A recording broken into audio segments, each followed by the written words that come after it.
Hello, everyone, and good evening from Israel. It's 5:30 p.m. here in Israel. It has been only a few days since we had a X space, but it feels like it has been a decade. I'm joined by Eylon Levy, my colleague and the founder and head of the Israeli Citizen Spokesperson's Office. How are you, Eylon? Hello, Daniel. I am all right. It is a very tense time in Israel now, with the hostage ransom deal unfolding in its very early stages.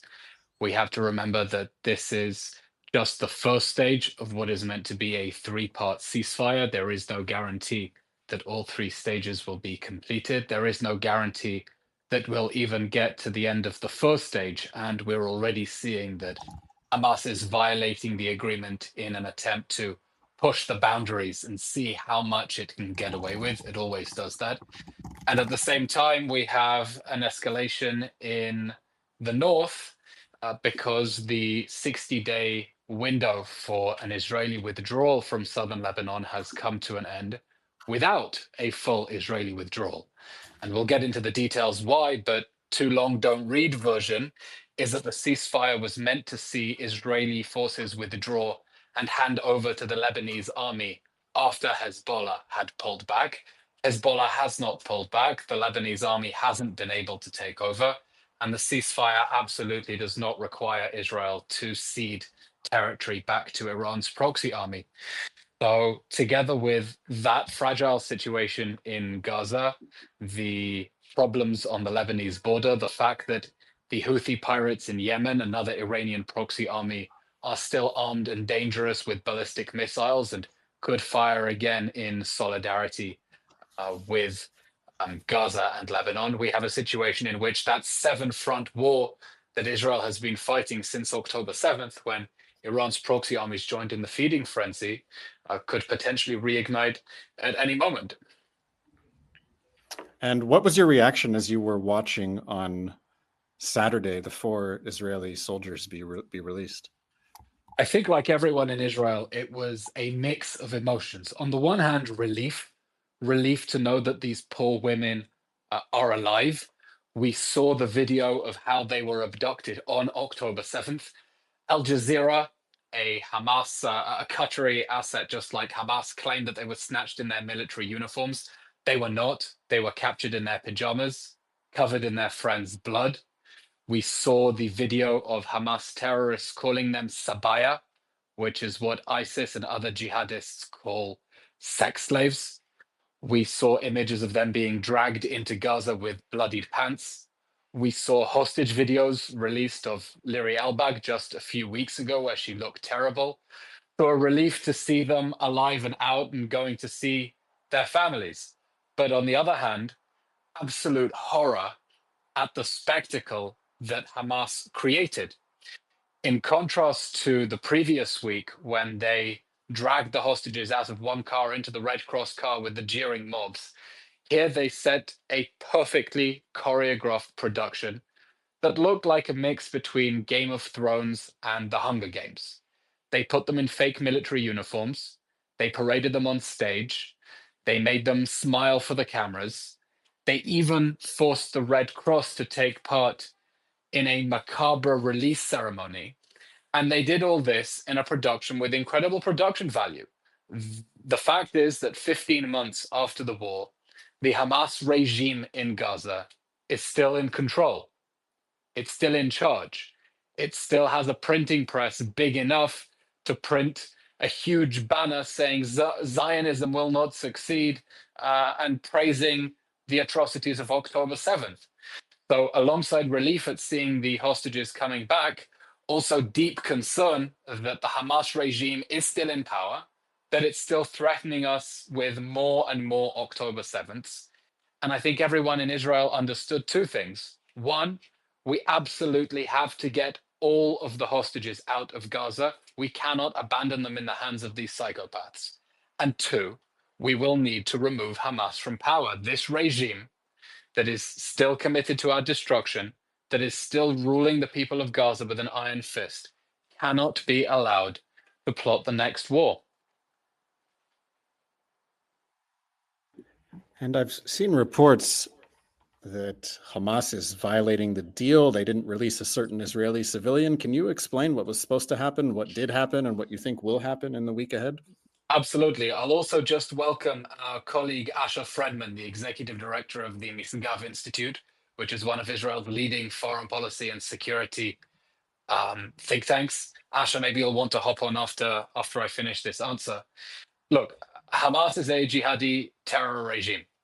And in every agreement, it always pushes the limits to see how much it can get away with, knowing that there will be pressure on Israel to turn a blind eye and accept the violations. And then one violation after one violation means that Hamas gets to set the terms. We saw this right at the beginning of this ransom deal when Hamas refused to release the names of the hostages it would free the following day. It did that after the ceasefire was meant to come into effect. We see it in the breach of understandings with the Red Cross about the spectacle that they forced them to take part in.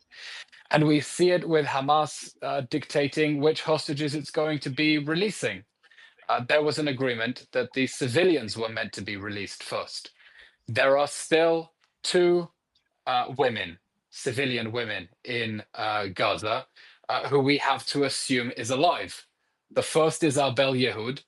She was snatched from near Oz. Terrifyingly, she's not being held by Hamas or even Islamic Jihad. She's being held by a terrorist group that is even more extreme than Hamas and Islamic Jihad. She was not released as part of that agreement. Nor did Hamas release Shiri Bibas. And Hamas claimed back in November that Shiri and the two kids, who were also not released, Kfir and Ariel, were killed in an Israeli airstrike. Israel has never been able to ascertain that because it hasn't been given proof of death.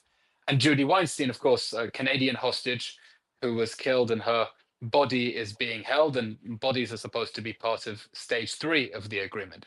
But in any case, Hamas did not release a civilian hostage it was meant to, and it was posed a challenge to Israel. What do we do with Hamas's violation of the agreement? On the one hand, Israel doesn't want to blow everything up because we still need to get the hostages out, and there are 4 women who are free now. On the other hand, you can't let it go unchallenged. And that's why Israel announced that it will not allow Gazans to return to the north of Gaza until Arbel Yehud is released. We had a deal. And if Hamas is not going to live up its side of the deal, then that is a problem. Now, I've noticed some commentators accusing Israel of collective punishment because it's not letting Gazans back to the north. Of course, twisting events entirely. The fact is that Gaza is a war zone. And Gaza is a war zone because its government, Hamas, decided to launch war on October 7th and has refused to end that war by laying down its arms and freeing the hostages. There is now a negotiated framework to end that war, and Hamas is not living up its side of the bargain. And as such, Israel is delaying the return of Palestinians back to the north of Gaza. Sure, is there, you have been looking quite closely at the question of how Israel should be engaging with terrorist groups that do not honor their words in this high stakes, high octane diplomacy and negotiations. How are you reading the situation with Hamas and its step-by-step violations?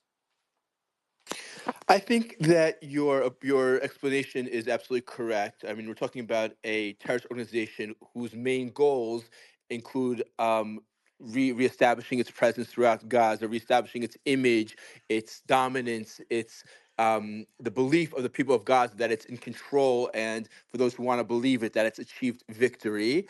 And therefore, also the demonstrations, the show that we saw yesterday with the Red Cross, that we saw on Saturday with the Red Cross, with the stage, is part of that.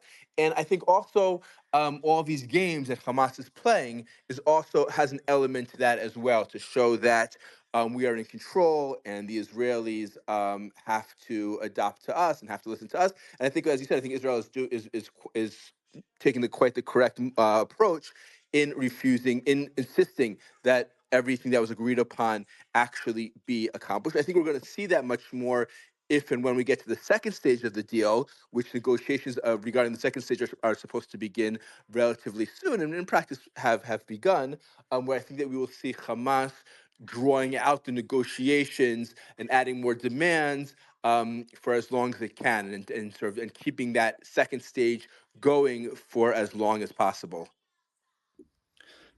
A lot of our Daniel, audience is listening from perhaps, the. Yeah, go ahead. Daniel, perhaps since Asher was speaking here of stage 1, stage 2, stage 3 of the ceasefire, perhaps for those who are just joining us, you can elaborate, how is this ceasefire supposed to unfold? How does Israel understand what is about to happen now?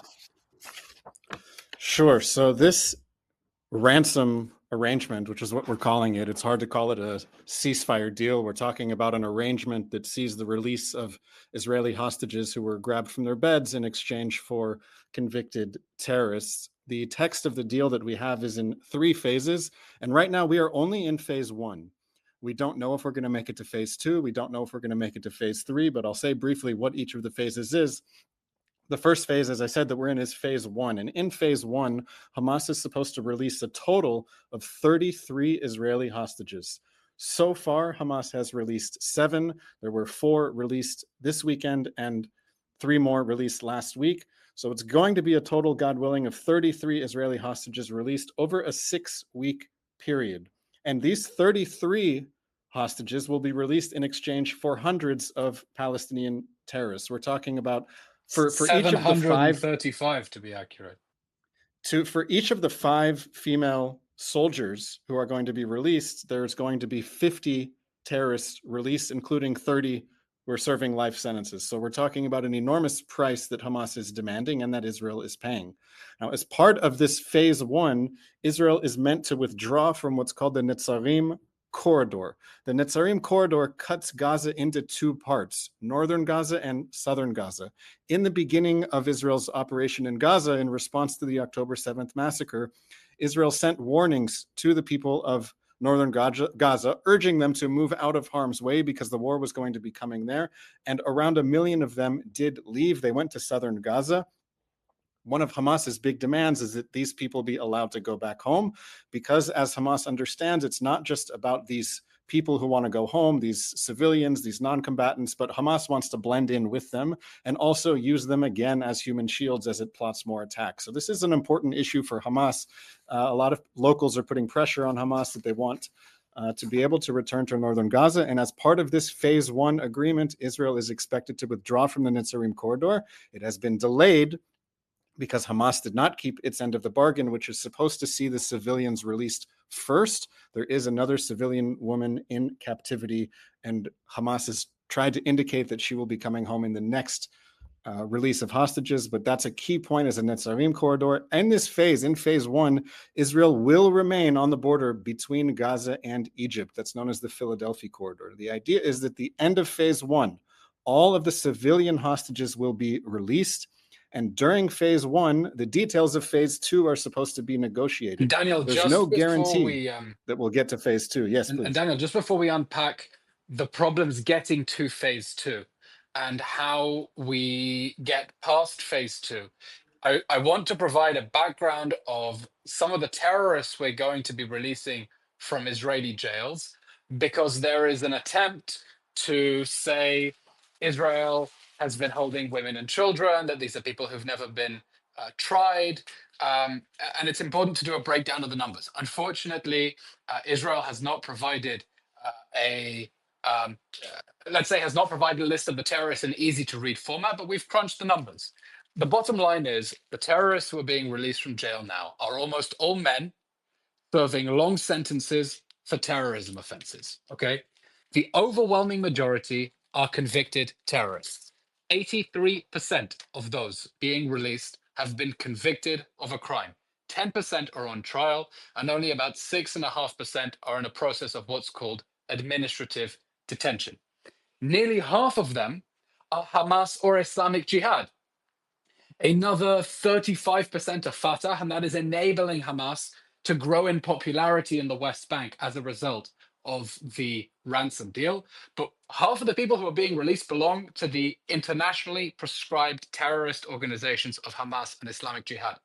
Add to that, most of them are serving life sentences or very long sentences. We're talking nearly 40% are serving life sentences. Some of them are serving multiple life sentences, and nearly half are serving sentences of more than 8 or more. That's reflected in the fact that many of them are in jail for murder or attempted murder. And nearly all of them are adult men. 91% are males, only 9% are females, and 96% are over 18. We're talking about a very small number who are 16 to 17, which is not surprising given that Hamas, Islamic Jihad, Fatah, the other organizations have a record of using what we would call child soldiers. They consider them ready for combat, and that's how they find themselves in Israeli jails. The fact is, Israel, there is no symmetry in this deal. It's not a deal, it's a ransom. Israel is being blackmailed into releasing the masterminds behind suicide bombings. And there are lots of families in Israel now who, in addition to their relief at seeing the hostages released, will, one, be experiencing acute pain that the killers of their parents, their children, their brothers and sisters are now on the streets. And I think all of us should be deeply concerned that very dangerous people are now back on the streets. And this is just phase one.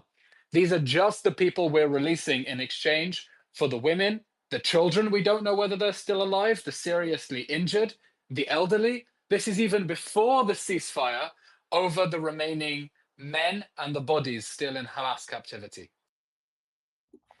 I want to welcome everyone who's joining us now. I'm Daniel Rubenstein. I'm with Eylon, Levy, and Asher Fredman. I was just discussing the terms of the hostage ransom deal that Israel agreed with Hamas. I covered phase one, which is supposed to see the release of 33 Israeli hostages in exchange for hundreds of Palestinian terrorists. If we make it to phase two, Hamas is meant to release the remaining living hostages in phase two, who are mainly male IDF soldiers, and Israel will carry out a complete withdrawal according to the terms of phase two. So here's the problem. Hamas says it won't free the remaining hostages without an Israeli commitment to end the war in Gaza. And Israel says that it won't end the war in Gaza unless Hamas's military and governing capabilities are eliminated. These positions are irreconcilable. So I would send the message to anyone who wants to see some type of positive outcome. We need the entire world to say with a clear voice, Hamas cannot be the government of Gaza. Unless an alternative government for Gaza is worked out at the end of phase two, it means Hamas remains in control of Gaza, and that is a non-starter as far as Israel is concerned. And if we make it to phase three has Hamas releasing the bodies of dead hostages, and then a 3 to 5 year reconstruction plan for Gaza under international supervision. Now, if we reach the end of phase three and Hamas is still in power in Gaza, it means that according to the terms of this deal, Hamas will be there for the reconstruction of Gaza. And I don't see how it's possible to have the reconstruction of Gaza while it is governed by a terrorist army that has said and shown very clearly that Israel must be destroyed. So that's the big challenge. That is such That's the big challenge for international diplomats, for the Trump administration. And I want to ask you and Asher, and I'm sure our listeners are interested. President Trump made some very strong comments today encouraging the governments of Egypt and Jordan to do more to allow Palestinian refugees to enter Egypt and Jordan. What is your reaction to that, Eylon? How do you see these comments, and does it affect Israeli policy at all? Daniel, you make a very good point about the day after. It is impossible to imagine a day after in which Hamas is still the government of Gaza. Gaza cannot be rebuilt while its government keeps saying that Israel should be destroyed. It should not and it cannot. Gaza cannot be rebuilt peacefully if its government is telling us that the next October 7th massacre is only a matter of time. And as long as Hamas is still in power, the reconstruction of Gaza means the reconstruction of Hamas. It means the reconstruction of Gaza's of Hamas's war machine. And that's why anyone who is concerned about the reconstruction of Gaza has to insist that Hamas no longer be in the picture, or all of their tax dollars for humanitarian aid are going to go straight back into the tunnels of Hamas. And from my conversations with diplomats and other international officials, I think there is an understanding that there is no point spending their taxpayers' money on rebuilding Gaza if it's only going to get bombed again, and it will get bombed again if the government of Gaza, Hamas, declares another war. President Trump, you said, alluded to the possibility that Palestinians in Gaza may be relocated to Egypt or Jordan temporarily while there is reconstruction taking place. That was, of course, a proposal made on the right of Israeli politics, that there should be voluntary emigration. That is not something that was accepted as consensus. But it's worth saying that even the possibility that people could be moved temporarily would not have been received well by the international community. And here is one of the major challenges for the strategy of fighting Hamas inside Gaza, which is that while Israel was trying to get Palestinians to move for their own safety out of Hamas strongholds, even inside Gaza, international agencies blocked Israel's humanitarian efforts to evacuate Gazans inside Gaza by calling it forcible displacement. And that meant that international agencies kept Palestinians in Hamas strongholds, making it more difficult to remove Hamas and increasing the civilian death toll. These agencies have blood on their hands for blocking efforts to get people to evacuate inside Gaza. And that's even before the question of whether they could be relocated out of the territory. And of course, this is the major difference between Israel's fight against Hamas and the international community's fight against ISIS. A war in which no one said ISIS can't be defeated, it's an idea, it's going to be there forever. It was understood this is an evil jihadi regime that has to be wiped off the map. In the case of ISIS, civilians did have somewhere to leave, and no one claimed that it was forcible displacement to get them to move temporarily out of the way. Now, I don't know whether President Trump's comments are going to translate into policy. Certainly, Egypt and Jordan are going to resist them very firmly. But I think what he is saying does speak to an important underlying premise, which is that as long as Hamas remains the government of Gaza, it is impossible to imagine the peaceful reconstruction of Gaza. Because as long as Hamas is there, and Hamas is committed to permanent jihad against Israel, there can be no permanent ceasefire. Hamas exists for the sake of war, and for the sake of peace, it must go. Asher, what are your thoughts this morning? Thank you, Eylon. I think there is, unfortunately, no day after. We've returned to the day before. Hamas, at the end of the fighting, certainly hurt. Many of its leaders were eliminated, but it still had about 20,000, it still has about 20,000 armed fighters, dozens of kilometers of terror tunnels. And now that Israel, because of the hostage ransom deal and under Western and Arab and UN pressure, has essentially handed Gaza back to Hamas, Hamas remains in control. It's going to begin to train a new generation of fighters, build new terror tunnels, use unexploded ordnance and other materials to rebuild its arsenal, build new missiles.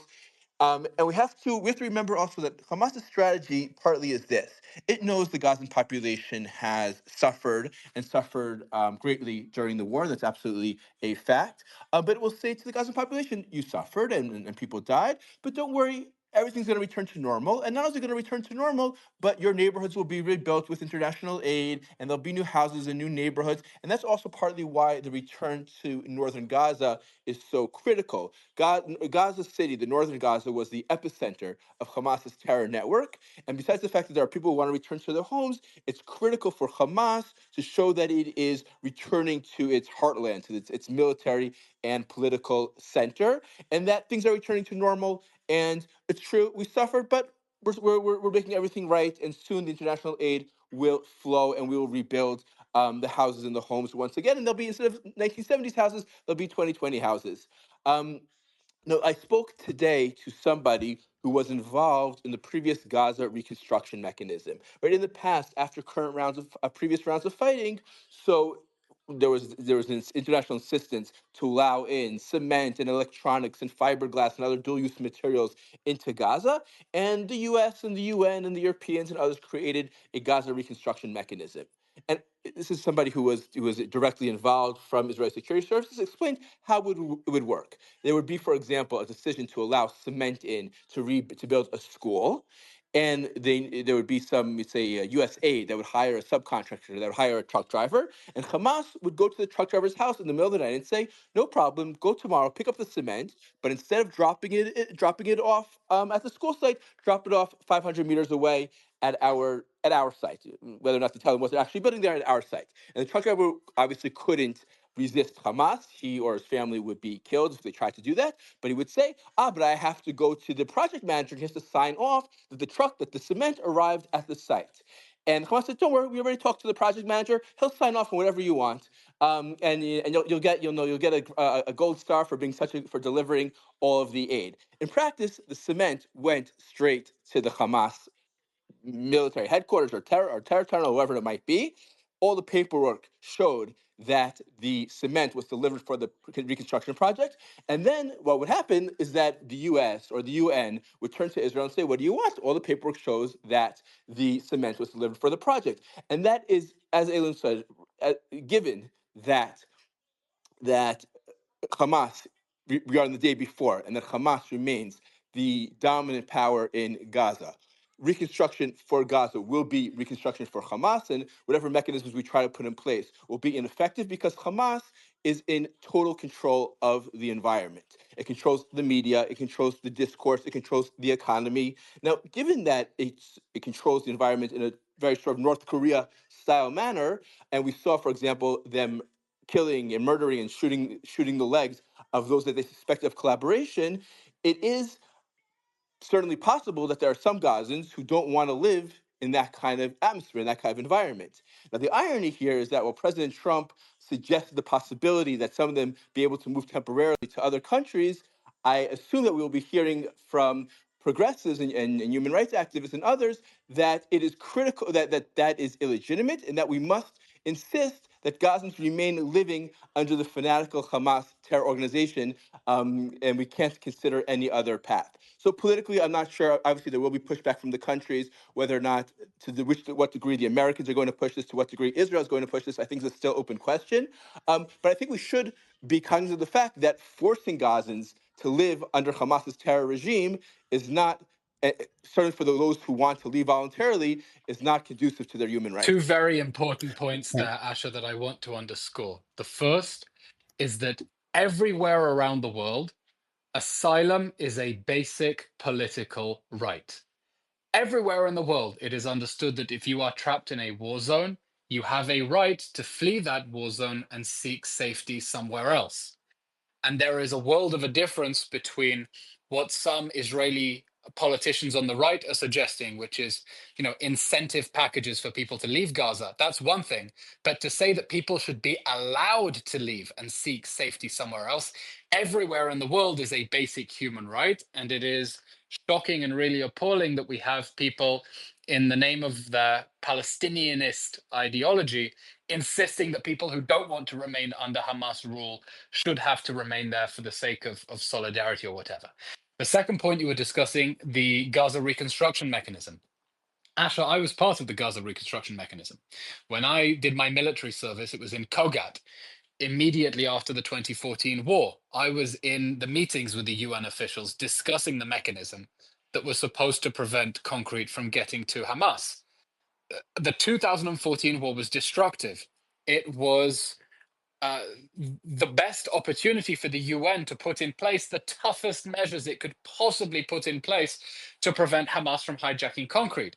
And yet Hamas did exactly that.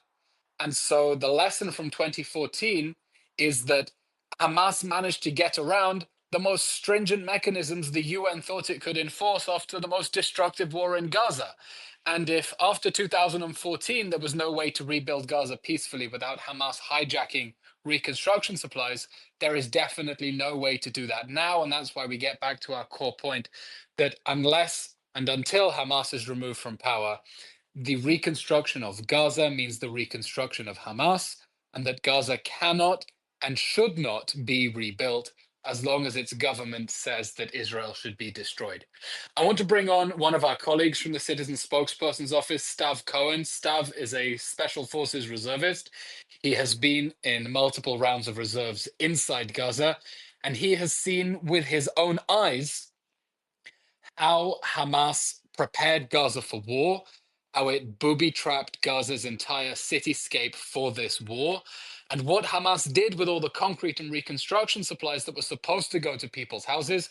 He's seen with his own eyes the war machine that Hamas built, the war machine that we are determined not to let Hamas ever build again, which is why it has to be removed from power and all the hostages released. Stav, what did you see in Gaza?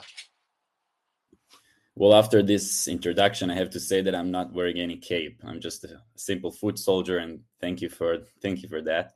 I'm not actually a professional spokesperson. I'm not even entirely sure that I'm pronouncing it right. So, besides butchering English here, my job is basically to suggest you guys a boots on the ground wise point of view. So, in the past 12 years, I've been fighting the different proxies of Iran. Hamas is one of them, main one definitely. Hamas, Jihad, Fatah, you name it. And you talked about 2014 Gaza war, which I participated in when I was 18, right? What I've seen there is something that is that you can see right now. Yesterday, they published that Sinwar, former Hamas leader, actually was not beneath the ground in underground tunnels, in shelters, like everybody thought during the war. What he actually did was going among the civilians, the destructions, and just wearing like a cape above his head, if I'm saying it right. So what we can learn here, and that is a very important lesson, when the head of a terror organization that butchering civilians, both his own and Israelis, when this man wants to walk free with no danger for his life, he don't need to go underground into shelters. All he needs to do is dress up as a civilian, because he knows that people like me, the IDF basically, we will never shoot civilians. And that is a very important point of view that you don't see in the media. Just something that I wanted to clarify. Thank you, Stav. We've also seen in the past week, since the Gaza front has quieted down, relatively speaking, we have a ceasefire, a hostage ransom. We're in a 7-front war. It's not just Gaza, but it's also the West Bank and Lebanon and Yemen and Syria and Iraq and the Iranian regime itself. And I'd love to ask you, Stav, what do you make of the current situation in the West Bank? There have been a lot of headlines about the situation in Jenin. The Palestinian Authority has been cracking down on terrorist groups in Jenin, and also the Israeli military. I'm wondering if you can say a few words about the situation there. Definitely. So the West Bank has, hypothetically, manner speaking, a different time zone from Israel. Today is the 6th of October, 2023, in all of Judea and Samaria, aka the West Bank. The IDF is trying to push it away as much as it can, but it will only go this far, meaning we can only push it away, but we could never destroy or eliminate the threat unless the world will actually understand that the West Bank is a very, very dangerous place. I fought in Judea and Samaria, I fought in Gaza and other fronts, and Judea and Samaria has like a unique experience for the foot soldiers. In Judea and Samaria, for instance, in Jenin, right, you could see, I don't know if it makes any sense in English, but you could see the white in their eyes. You know what I mean? You can see it, you're fighting. Yes, absolutely. The whites of their eyes. Yeah, so you're fighting face to face, and they're doing it while they're not. It's the same tactics, they're not letting the civilians go away because they want to blend in and fight like from the civilians as they're dressed up as civilians. And if I can suggest my humble opinion, Hamas doesn't care that the northern civilians of Gaza could actually return to their homes. All Hamas want is that more civilians, I'd say 100,000, maybe 1 million civilians can go back to the north of the strip, of Gaza Strip, so they can fight as civilians, dressed up as civilians. And that's the same thing. Jenin is a terror city. Jenin was hijacked, basically, just like any other town in the West Bank, by a terror different regimes. They all have different, let's say, charters, but they do have main cause, and that is the destruction of Israel, and they do have the same pocket that is founding them, and that is, of course, one way or another, Iran.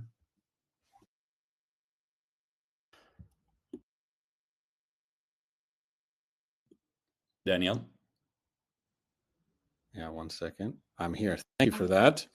I am looking now at the website of the Times of Israel to see what's the latest news as we're speaking, and I see a headline, 15 killed in South Lebanon as IDF fires on suspects trying to break through to villages. So before I ask all of you, how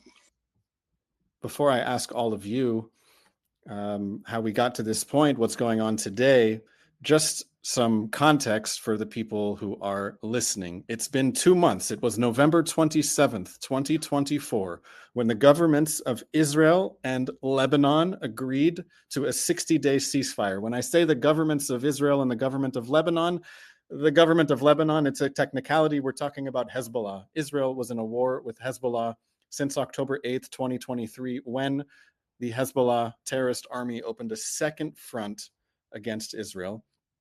And on November 27th, 2024, Israel and Lebanon agreed to a 60-day ceasefire. What did that ceasefire agreement say? It said that the Israeli military was supposed to withdraw from southern Lebanon within 60 days, and the Lebanese military is meant to deploy in southern Lebanon in place of the Israeli military and disarm Hezbollah. We are now 60 days after the 60-day ceasefire came into effect. Where do we stand? Hezbollah remains armed. They have been weakened, but Hezbollah remains armed. That is a violation of the ceasefire already. If Hezbollah is armed, it's a violation of the ceasefire. Hezbollah must disarm. The Lebanese army has not fully deployed to southern Lebanon in a manner sufficient to prevent Hezbollah from operating in southern Lebanon. We don't want Hezbollah to be able to decide when it's going to fire a guided anti-tank missile into an Israeli house. We don't want Hezbollah to be there at all. We want Hezbollah to disarm. Hezbollah had the same idea as Hamas did on October 7th. Hezbollah had a plan to invade northern Israel, to take Israeli villages, to burn houses to the ground, to take hostages, to move through tunnels. All the things that Hamas did, Hezbollah was prepared to do. And this ceasefire says that Hezbollah must disarm. It has not disarmed. We are now 60 days later. I want to start with you, Eylon. What do you make of the situation today in southern Lebanon with what's happening in the villages in the south? As you said, Daniel, the ceasefire agreement with Lebanon requires Israel to withdraw as it gradually hands over control to the Lebanese armed forces and Hezbollah withdraws north of the Litani River. Israel has given the Lebanese people an opportunity to take their country back from Iran's proxy army. More than that, the ceasefire agreement mandates that they take their country back from the Iranian proxy army. And the new president of Lebanon, elected after Hezbollah blocked presidential elections for years, but the new president, the former head of the army, General Joseph Aoun, said in his inauguration speech that only the military will hold arms in Lebanon, enough with these smaller militia groups, including Hezbollah. The problem is that the Lebanese armed forces are not strong enough to implement the ceasefire agreement at the moment. That is why we're seeing massive international assistance going to the Lebanese armed forces so that they will be strong enough to implement the ceasefire agreement. Because before the war, Lebanon wasn't in southern Lebanon. Now you want the army to take over a whole new stretch of territory. It needs new resources. So the EU just the other day announced an aid package of 60 million euros to the Lebanese armed forces. Why? Because Europe recognizes the Lebanese armed forces are not strong enough to take over the positions vacated by the IDF. And you know who else knows it? Lebanon and the Lebanese armed forces. They can't say it publicly because, of course, they don't want an Israeli presence on their soil.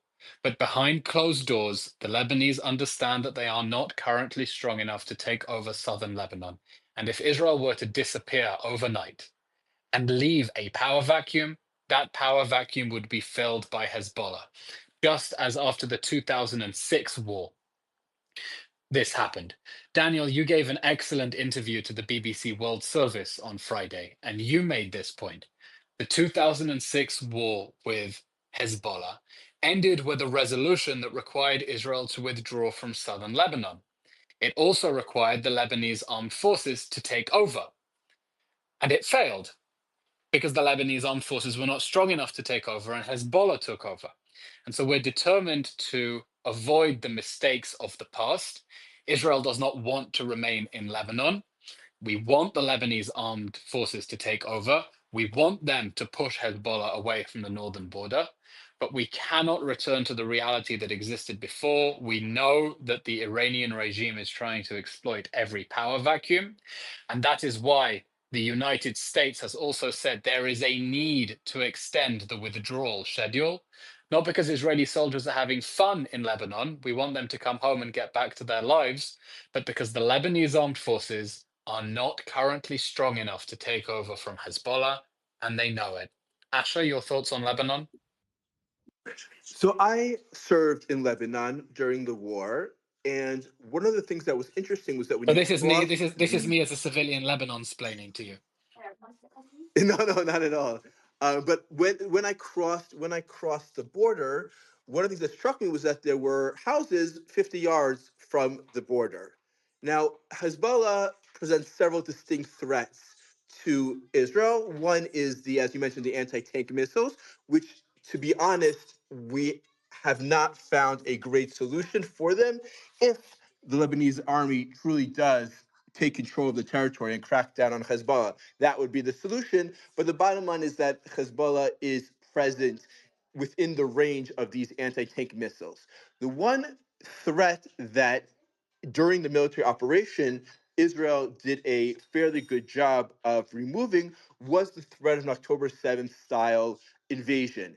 And when we walked, literally a kilometer into some of these border villages, we found huge weapon storehouses with rockets and bullets and sniper rifles and machine guns, and also UN and US aid paraphernalia. That's a separate story. Literally, and just stuck. You had a civilian house, and then that next house was a weapons storehouse. Those weapons, as far as we know, those weapons storehouses have been captured and destroyed. But the question is Hezbollah going to be able to reestablish itself once again, literally yards away from Israel's border communities?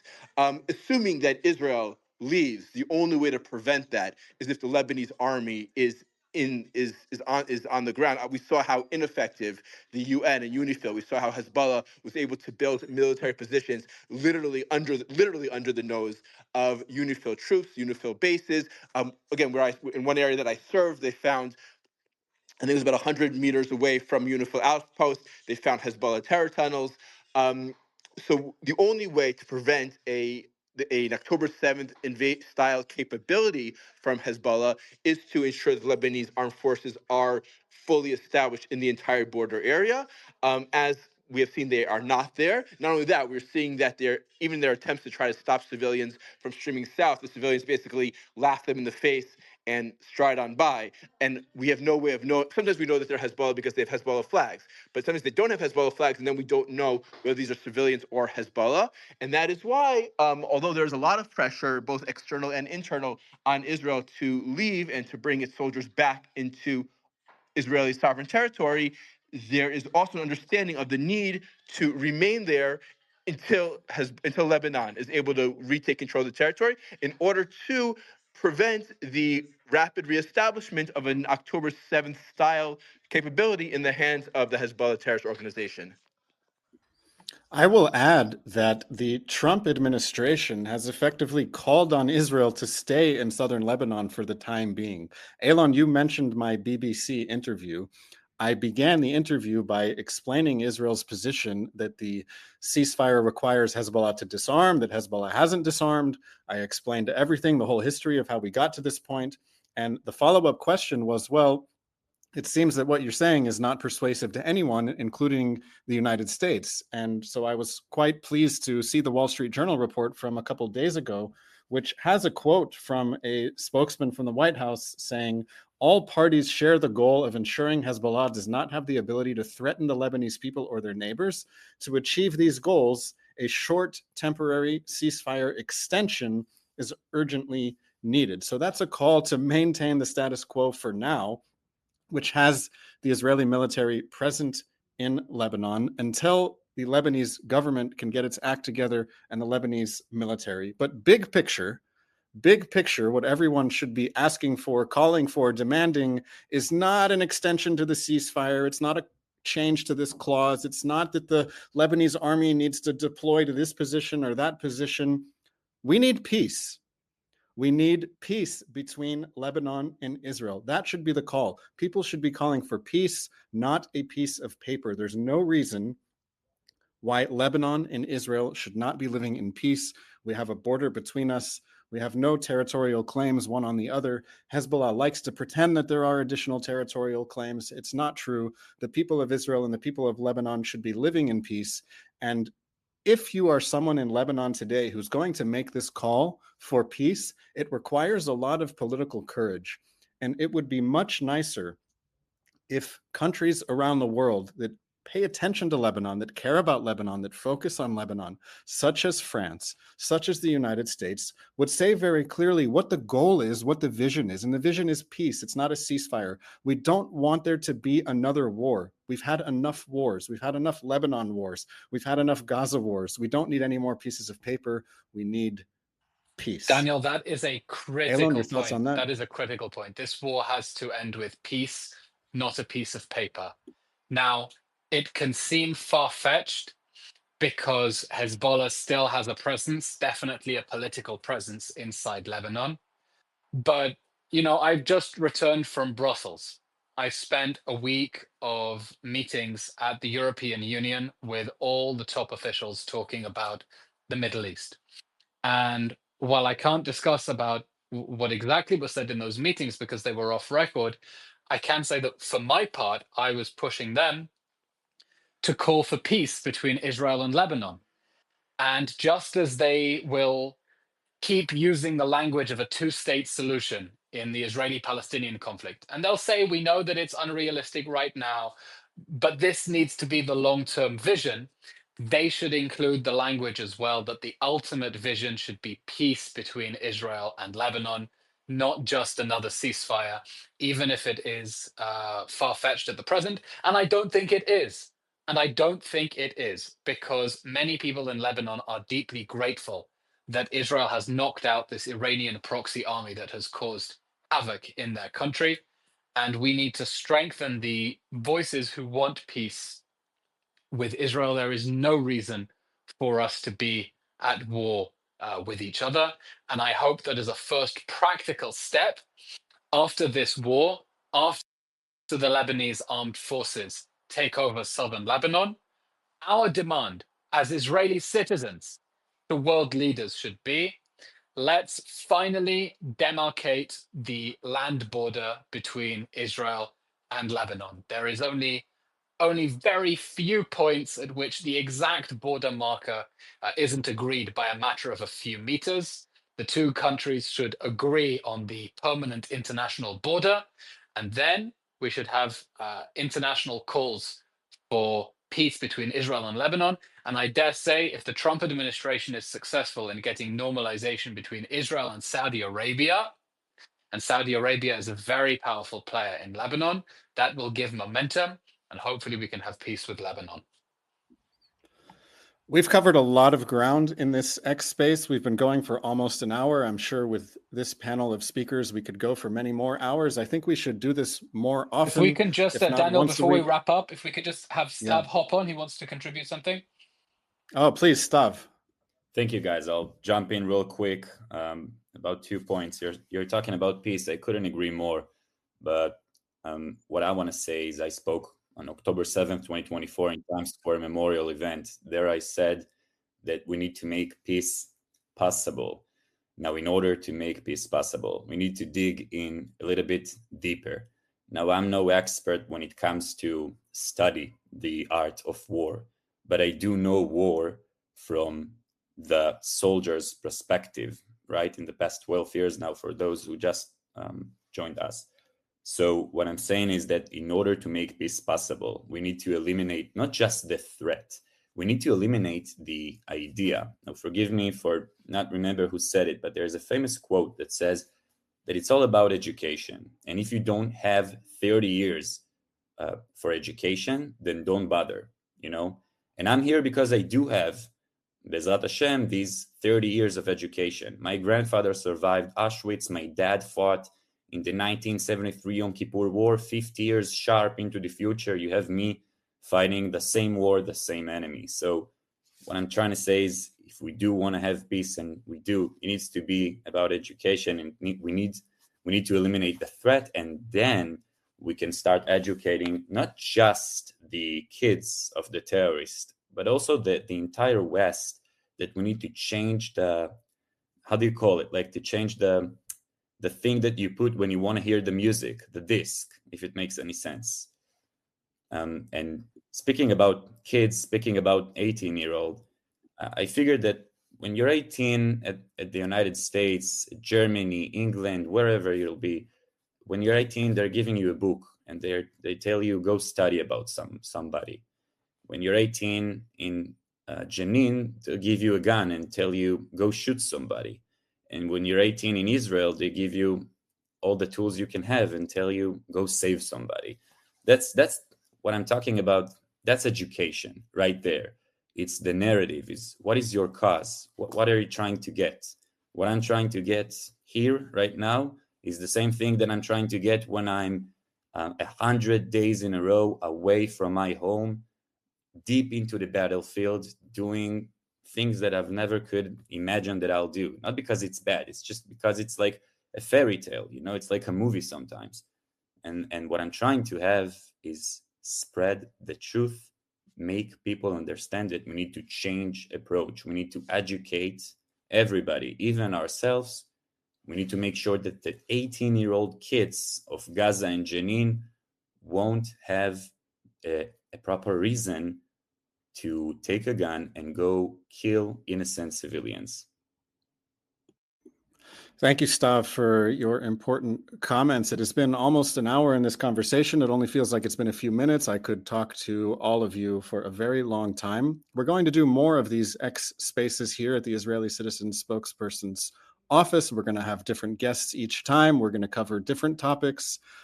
Today we covered Gaza and Hamas and the hostage ransom payment, and we spoke about President Trump's comments and the situation in Lebanon, which is fast developing. In a few days, it's likely we'll have some things to say about UNRWA, the United Nations Relief and Works Agency, because according to Israeli law, within a few days, it must stop operating in Israeli territory. So there will be much more to say about UNRWA and all of these things. I want to thank you all for listening. This has been recorded and you will be able to listen to it again. There was so much wisdom here that you should listen to it again.